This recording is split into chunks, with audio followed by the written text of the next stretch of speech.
Hello, and welcome to Message Magazine's daily devotional reading, Thoughts in Worship. Does it seem like your days are getting longer, yet your time with Jesus is getting shorter? Or maybe you just need a little pick-me-up that lasts longer than that morning cup of coffee, and is healthier too. Whatever the case, the way you spend the next few minutes in time just might determine where you spend eternity. And now, here's your host, author, speaker, L. David Harris. This is devotional thought number 9 in our devotional series titled, Oh, for a Faith That Will Not Shrink. Here's what the Bible says. Mine eyes shall be upon the faithful of the land, that they may dwell with me. He that walketh in a perfect way, he shall serve me. Psalm chapter 101, verse 6. Sometimes faithfulness eludes us because we are not quite sure what it means.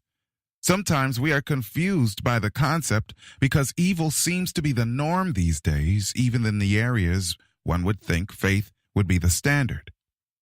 Our past faults, mistakes, missteps, and blunders intimidate us into believing faithfulness might just be an ideal depicted in happily ever after fairy tales, but not in real life.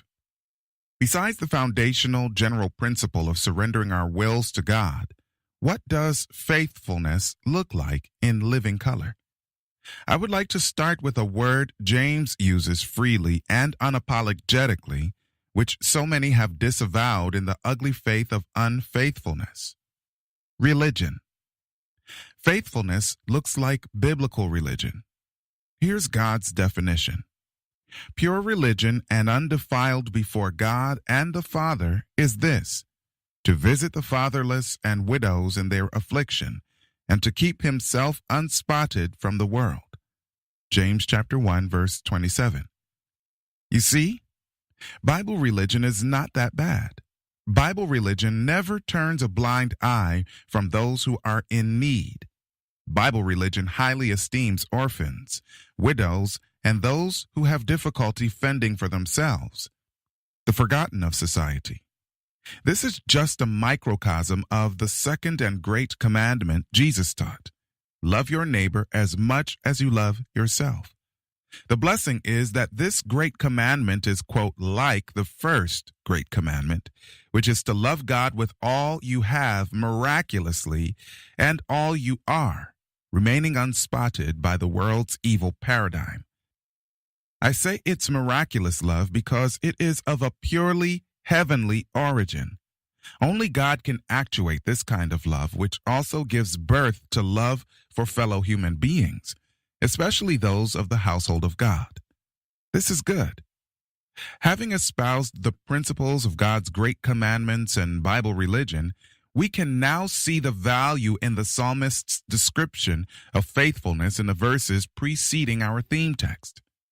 Whether he intended it to be a treatise on faithful living or not, you be the judge. But clearly it is. Don't miss it.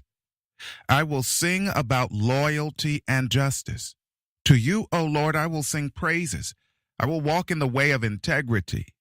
When will you come to me? I will conduct my business with integrity in the midst of my palace.